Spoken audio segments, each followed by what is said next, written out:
Gracias por escuchar los podcasts de Radio Nacional. Acceda a todos los programas en rtv.es/a la carta. Tolerancia cero. Con Marta Gómez Casas. Muy buenas tardes. Continúa coleando el caso de la mujer asesinada por su pareja la semana pasada en el Complejo Hospitalario Universitario de Ourense, donde permanecía ingresada recuperándose de un traumatismo craneoencefálico que le había mantenido un mes en cuidados intensivos. Isabel, de 66 años, había recibido a principios de abril un golpe brutal en la cabeza y su marido dijo que alguien había saltado a la vivienda familiar de Pazos donde vivían, en el municipio de Verín. Cuando ya estaba mejorando en planta, a punto de recobrar el habla, Aniceto, que permanecía con ella día y noche, la acuchilló. Hoy vamos a intentar analizar qué falla en los sistemas de protección de las víctimas de violencia de género para que casos tan desgraciados como este sigan ocurriendo. Saludos de Rodrigo Vázquez de Prada en el control de sonido, de Patricia Costa y de Marta Gómez Casas. Hablamos de este caso en un día en el que hemos conocido otro desgraciado asesinato, el de una mujer de 48 años en Denia, que ha muerto a manos de su expareja, de la que tenía orden de alejamiento desde el pasado mes de diciembre. Con ella son 12 las mujeres asesinadas en lo que va de año. Pero volviendo al caso que hoy nos ocupa, saludamos ya a Arturo González, jefe del Servicio de Urgencias del Hospital de Ourense, donde Isabel ingresó. En principio no hay protocolos unificados en los centros sanitarios en casos de violencia de género, así que cada hospital sigue los suyos. Arturo, muy buenas tardes. Hola, buenas tardes. ¿Qué tiene que ocurrir para que se active este protocolo? A ver, yo hablo desde la perspectiva de un servicio de urgencias. Solo con la sospecha vale. El problema muchas veces, y en el contexto de un servicio de urgencias, es llegar a la sospecha. Cuando tenemos un cuadro muy evidente delante de violencia de género, todos sabemos perfectamente lo que hay que hacer. El problema es eso, es, digamos, establecer el diagnóstico de sospecha, y es una sospecha, digamos, bastante fundada. Entonces, ahí, digamos, sí que se entra en situaciones bastante más delicadas. ¿En qué consiste este protocolo? Normalmente, digamos, hay una serie de signos, síntomas, y luego que la propia entrevista dirigida a la paciente, pues, puede determinar que las agresiones que tiene, estoy hablando de sospecha, no del caso evidente, vamos, o del reconocimiento por parte de la víctima de que sufre maltrato. Entonces, en esos casos, pues hay sobre todo tipos de lesiones que estén en diferente situación evolutiva, que estén en zonas, lo típico es la rotura timpánica, es decir, después la propia entrevista con la paciente que hace sospechar también eso. Normalmente en esos casos se activa el protocolo, vamos, nosotros siempre hacemos en esos casos un parte de lesiones que se remite a juzgado de instrucción, que ellos, digamos, activan lo que son las medidas judiciales, policiales o las que sean necesarias. Nosotros, por nuestra parte, en el momento en que se detecta, se reconoce y hay una situación de peligro extremo, lo que hacemos es contactar, ya sea en ámbito, digamos, de ciudad con la Policía Nacional o en ámbito rural con la Guardia Civil para que los servicios de atención familiar pues hagan una casa de acogida o cualquier otra medida que sea necesaria, digamos, para garantizar la integridad de la paciente. Vamos. Saludamos ya a Manuel Fariñas, delegado del Sindicato de Enfermeros de Ourense. Muy buenas tardes. Hola, buenas tardes, Marta. Manuel, ¿existe algún tipo de regulación en los hospitales para controlar el acceso de las visitas? Pues no, que digamos no hay ninguna regulación básica a nivel nacional, sino que cada hospital más o menos tiene su propia regulación, más o menos restrictiva. Claro, en este caso se ha dado la paradoja de que tras lo ocurrido, las enfermeras tuvieron que atender también al asesino que se autolesionó después de cometer el crimen. ¿Situaciones como esta dejan al personal sanitario también en situación de indefensión? Pues sí, lo vemos que hay sobre todo algunas unidades en las que el personal de seguridad puede tardar más en llegar o el personal de apoyo que podemos tener puede tardar más en llegar. Hay unidades, recordemos, en las que igual está una enfermera sola con un auxiliar y son las dos las que tienen que iniciar las medidas, como en este caso, en las que se puede poner en juego su propia vida. No olvidemos que, bueno, el asesino, ya se puede decir asesino, no presunto, el asesino pues aún estaba el arma del crimen allí presente. Entonces, en unidades en las que se encuentran estas dos personas solas hasta que llega personal de apoyo, por así decirlo, el de seguridad o el celador, o en sí ya cuando llega el médico para las maniobras seguir las maniobras que ya se han iniciado, pues sí que se encuentran, y así nos lo comunican, que muchas veces se encuentran pues con una sensación un poco de indefensión. En este punto damos la bienvenida a Ángeles Carmona, presidenta del Observatorio contra la Violencia de Género del Consejo General del Poder Judicial. Muy buenas tardes. Buenas tardes, Marta. Ángeles, la Policía Judicial de Berín investigaba lo sucedido en el primer ataque a Isabel y tenía sospechas de que podía ser un caso de violencia machista, aunque no había denuncias previas. La jueza instructora todavía no había adoptado medidas contra el hombre por considerar que no existían pruebas suficientemente sólidas como para decretar su detención o adoptar medidas de restricción de sus movimientos. ¿Estamos ante un fallo en la valoración judicial del riesgo? Vamos a ver, cualquier asesinato de esta categoría por violencia de género es un fallo, es un error que debe ser analizado y debemos hacer un análisis crítico de qué es lo que ha pasado. Lo cierto y verdad es que las actuaciones se encuentran bajo el secreto de sumario, aún no se ha levantado el secreto y no podemos saber exactamente qué es lo que ha pasado. Si realmente la magistrada, en este caso, tenía encima de la mesa un atestado en que hubiera indicios racionales de criminalidad, que es lo que realmente se necesita para adoptar una medida cautelar, y sobre todo que existieran pruebas de que hubiera un riesgo objetivo contra la integridad física o psíquica de la mujer.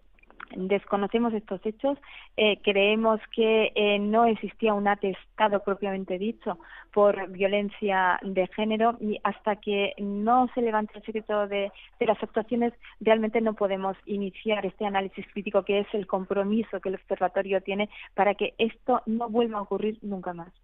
Según datos del Consejo General del Poder Judicial, en 2014 se concedieron 18.349 órdenes de protección a víctimas de violencia de género, 3.000 menos que en 2011. El 93% de las 53 mujeres que fueron asesinadas el año pasado no contaban con ninguna medida de protección en vigor, a pesar de que el 31% sí había denunciado malos tratos. ¿Hay que revisar de forma urgente los mecanismos de protección que existen para las víctimas?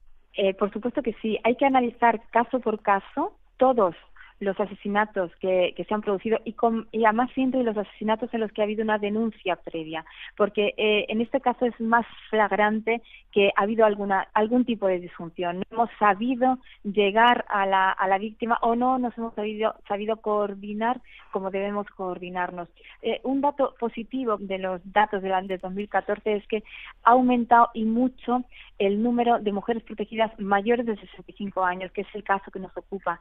Existe una gran vulnerabilidad por parte de determinados sectores, sobre todo las mujeres menores de 18 y mayores de 65 años, y sobre todo las que se encuentran viviendo en un ámbito rural. En ese caso es mucho más difícil salir de la violencia de género y en ese caso necesitan muchísimo más apoyo, tanto de las instituciones como de los allegados, los familiares que se encuentran cerca de la víctima. Amalia Fernández es presidenta de la Asociación de Mujeres Juristas TEMIS y también le damos la bienvenida. Muy buenas tardes. Buenas tardes a todas y todos. Amalia, ¿qué reflexiones nos lleva a este caso? ¿Se está bajando la guardia? Sí, se está bajando la guardia. Se está bajando la guardia, el número de víctimas es prácticamente diario. También a otra mujer que la han intentado ahorcar con un cable. Yo creo que esto requiere una ofensiva y de la sociedad. Estamos en una situación en que la víctima se siente indefensa, no se siente tutelada cuando acude a las instituciones. En el caso que nos ocupa, yo creo que si hubiésemos estado ante un delito de tráfico de drogas, se hubiese acordado una medida cautelar. Evidentemente, como dice Ángeles, desconocemos el caso, pero sea un tema de violencia de género o sea un delito de cualquier otro tipo, la ley establece en su artículo 13 que siempre habrá que proteger al ofendido o perjudicado y deberán acordarse medidas. En este caso tenemos una mujer que ha sufrido unas agresiones, desconocemos el qué, tampoco sabemos si ese agresor volvería a hacerlo, hubiera sido su marido, hubiera sido otro. En cualquier caso, en tanto en cuanto se investigaba, esa víctima debía haber estado con protección. Isabel tenía 66 años, su marido 75 y según las últimas estadísticas del INE, como apuntaba también Ángeles antes, indican que están aumentando los casos de agresiones entre adolescentes y también en mujeres de 65 a 75 años. ¿Qué está pasando? Pues está pasando que los jóvenes no son conscientes de esta violencia. Estamos viendo cómo están controladas constantemente a través de sus teléfonos móviles, pero también estamos viendo que tenemos una publicidad que es violenta. Tenemos anuncios de vaqueros, que es una violación. Tenemos anuncios de perfumes, que evidentemente es una mujer caída, que está muerta.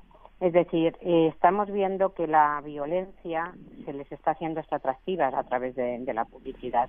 Yo creo que todo esto es una cuestión de igualdad, y en esta sociedad lo que falla es la igualdad. Entonces deberíamos ir a una sociedad igualitaria para evitar que la máxima expresión de la desigualdad, que es la violencia, siga teniendo estos extremos. Pues vamos a saludar a la última de nuestras invitadas, a Gloria Vázquez, presidenta de la Asociación Ve la Luz de Víctimas de Violencia de Género en Galicia. Buenas tardes. Buenas tardes, Marta. Parece que familiares de Isabel estudian acudir al juzgado de Verín como acusación particular contra la pareja de esta. Incluso han autorizado a la Xunta de Galicia a personarse como acusación popular. Sí, efectivamente. Creo que a día de hoy tampoco ninguna organización podría hacerlo debido a los diferentes recortes. Podría presentarse como acción popular, ¿no? Porque hay una serie de fianzas que te solicitan, y de hecho nosotros no podemos hacerlo por ese motivo. Es una forma de que a las víctimas parece ser que se prima que se le acompañe menos, ¿no? En el caso que nos ocupa ha sido tremendo. Yo creo que toda Galicia y toda España, como en cualquier caso de este tipo, está conmocionada por la gran desprotección que ha vivido la víctima, ¿no? Que no es más que un ejemplo de lo que realmente se está viviendo en toda España, ¿no? Parece ser que todo aquel que ejerce la violencia sobre las mujeres tiene patente de corso en este país, hasta llegar al asesinato, que se convierte, entre comillas, en debate nacional. En este caso ya no es debate, sino que se están tirando los trastos en vez de poner soluciones a algo que ya lleva años sucediendo y que se ve claramente en las estadísticas del Ministerio, del Consejo General del Poder Judicial, que el nivel de sobreseimientos es amplísimo, que esas mujeres se enfrentan diariamente a sus maltratadores, que el 16%, que solo se ha condenado 16% de las personas que han sido denunciadas por malos tratos, y que aquí algo está fallando, ¿no? Eludiendo totalmente y desapareciendo lo que es la tutela judicial efectiva. En este caso me gustaría preguntarle a Ángeles Carmona, abrimos ya el debate si os parece. Gloria ha aludido a este cruce de acusaciones que me parece que está habiendo entre Guardia Civil, Fiscalía, Magistratura por un lado, incluso las instituciones sanitarias, ¿no? ¿Está fallando la coordinación? Como hemos dicho antes, como se encuentran todavía las actuaciones bajo secreto del sumario, no hemos visto realmente qué es lo que ha pasado. Quizás sea un poco precipitado hablar de responsabilidad.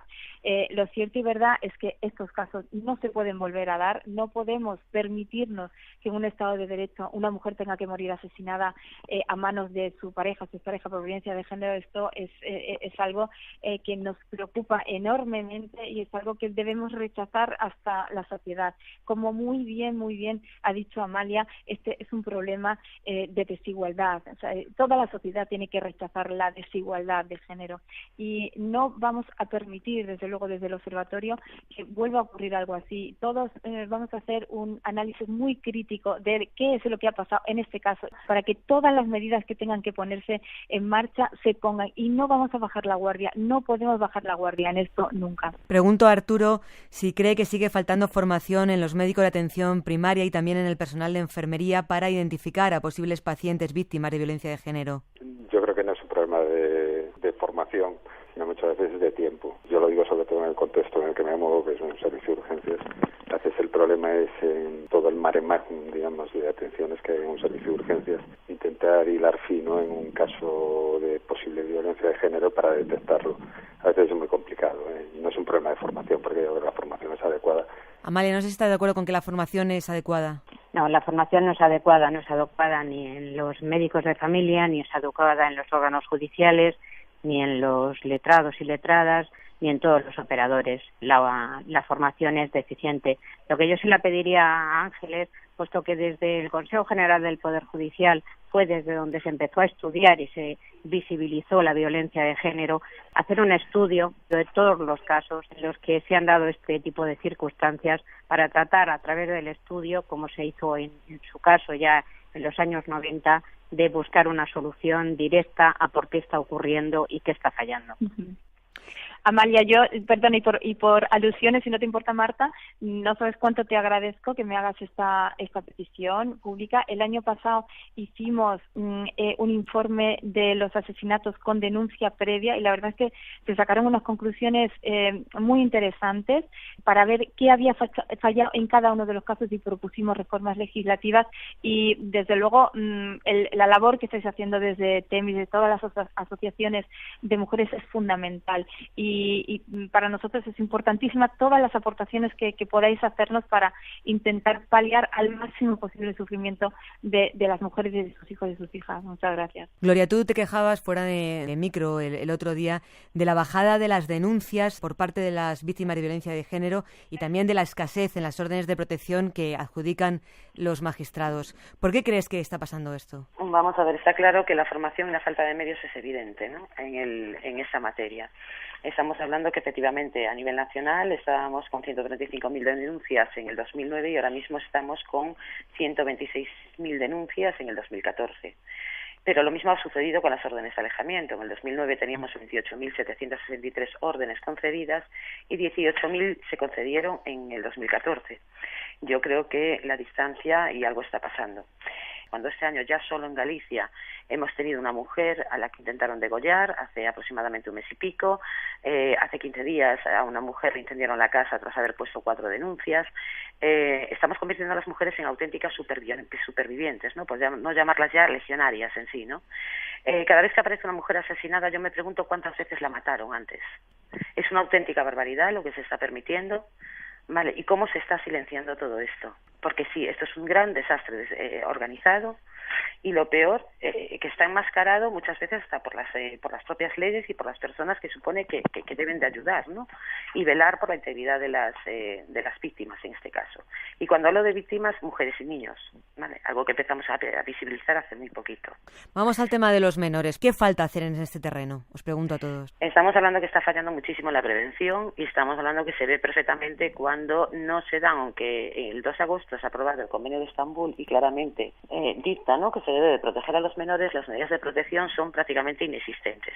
Se ven totalmente como que ellos no son víctimas directas y somos incapaces de cambiarles esa mentalidad a los jueces, ¿no? Una madre siempre protege a sus hijos y en este caso las víctimas de violencia de género, muchas de ellas no denuncian antes por proteger a los menores y muchas de ellas se están viendo con grandes complicaciones y el nivel de sobreseimiento se está complicando muchísimo porque se ven hasta compartiendo custodias, ¿no?, con sus maltratadores en muchos casos, porque el sobreseimiento, aunque hay indicios pero no lo suficientes, pero se está tomando como que es algo totalmente que no ha habido violencia nunca, ¿no? Y esto está frenando bastante que las mujeres denuncien. Y bueno, pues estamos viendo los resultados. Cada vez tenemos más niños machacados, pero el sistema es lo que produce y así tenemos hoy en día niños de 18, 19, 20 años, unos que ejercen la violencia y otros que son víctimas, porque es algo que reproduce el haber tenido pues vivencias pues con sus padres o en entornos violentos. Totalmente de acuerdo en que los menores han sido los grandes olvidados de la violencia de género. Ya los organismos internacionales nos han dicho por activa y por pasiva que los hijos y las hijas de las parejas entre los que existe violencia de género, solo con ser testigos de actos violentos ya sufren secuelas psicológicas muy difíciles de curar. Por eso nosotros en el observatorio pedimos y solicitamos la inmediata entrada en vigor de la ley orgánica que se está ahora mismo gestando en el Parlamento de Protección a la Infancia. En esa ley orgánica por primera vez se acomete la reforma del artículo 1 de la ley orgánica 1/2004, la ley de protección de víctimas de violencia de género, la ley de medidas de protección, para incluir al menor como víctima directa de la violencia de género. Nosotros consideramos que esto es absolutamente esencial, hasta que el juez tenga obligatoriamente que adoptar medidas para la protección de los hijos y de las hijas de las mujeres víctimas de violencia de género. Es absolutamente esencial, porque la violencia de género, cuando ya el maltratador no tiene acceso a la pareja, lo puede seguir ejerciendo a través de los niños y niñas que son los más vulnerables y los más indefensos de la violencia de género. Amalia. Totalmente de acuerdo con Gloria y con Ángeles. Entiendo, como bien decía Gloria, que las mujeres no encuentran la tutela judicial efectiva que buscan, ni mucho menos. Las mujeres denuncian que son tratadas como sospechosas, lo cual desde luego es para ponerse a pensarlo. Entienden que los jueces no las creen y solamente hay que ver que se sigue hablando de denuncias falsas y además que se sigue haciendo pruebas de credibilidad cuando estamos hablando de víctimas de violencia, incluso cuando estamos hablando de abusos. Solo ocurren los delitos que son sujeto pasivo las mujeres. Yo creo que ahí está la respuesta a todo. Respecto a los hijos, estamos viendo cómo siguen teniendo visitas y cómo a través de la visita se está ejerciendo la misma violencia. Y cómo cuando la madre, para tratar de evitar esta violencia, se impone, está siendo condenada ella y no el marido, y además se la está retirando la guardia y custodia de sus hijos. Yo creo que hay que revisar el maltrato que se está dando a las mujeres, no solamente por sus parejas o exparejas, sino también por parte de las instituciones. Ángeles, ¿deberían ser castigadas las negligencias judiciales? Por supuesto que sí, de hecho se castigan. O sea, quiero decir que el Consejo General del Poder Judicial tiene potestad disciplinaria en la comisión disciplinaria y a través del promotor de la acción disciplinaria, y precisamente una de las funciones más importantes que tiene el Consejo es ver si ha habido alguna negligencia, algún fallo, algún tipo de acción que tenga que ser sancionada según lo que establece nuestra ley orgánica del Poder Judicial, por supuesto. Estamos ya prácticamente fuera de tiempo, pero os pido muy brevemente a todos una reflexión final. Arturo. Pues nada, básicamente la reflexión es todo lo que se ha dicho en el programa, nada más. Detectar y es actuar y coordinarse adecuadamente, y cumpliendo esos criterios yo creo que se podría minimizar al máximo todo esto. Manuel. Pues una palabra dejaría en el tintero, que es la coordinación. Ángeles. Bueno, nosotros desde el observatorio tenemos una sensación de impotencia y de indignación tremenda en estos casos y en los 11 casos de mujeres asesinadas, y estoy totalmente de acuerdo con los compañeros. No hay que bajar la guardia en ningún momento y tenemos que seguir coordinándonos al máximo posible para que esto no vuelva a ocurrir nunca más en nuestro país. Amalia Fernández. Pues yo pediría que las leyes están ahí, las leyes existen, tenemos una de las mejores leyes que hay en Europa, y yo creo que hay que aplicarla y que las personas que deben aplicarla deben estar formadas y saber que un maltratador no es una persona violenta, sino es un dominador. Y a partir de ahí quizá entenderíamos mucho mejor las cosas. Y por último, Gloria. Pues yo, como hablo como voz de las víctimas de violencia de género, las víctimas de violencia de género continuamos siendo desprotegidas, siendo torturadas, sometidas, mutiladas, hasta llegar al asesinato. Y que la falta del interés de los que dicen protegernos es evidente en sus diálogos. No podemos seguir luchando de esta manera y pretender crear una sociedad libre de violencia. Bueno, pues hemos intentado analizar lo ocurrido desde todos los prismas, pero el reloj de arena está marcando nuestro tiempo de marchar. Muchísimas gracias a todos nuestros invitados de hoy: Ángeles Carmona, Arturo González, Manuel Fariñas, Gloria Vázquez y Amalia Fernández. Esperamos que la próxima vez que nos encontremos sea para dar pues mejores noticias. Muchísimas gracias a todos por participar y hasta la próxima. Hasta pronto. Gracias. Pues nos quedamos con ese concepto que todos nuestros invitados han repetido hoy hasta la saciedad: la necesidad de coordinación. Aquí acaba por hoy Tolerancia Cero. Volvemos la semana que viene. Adiós.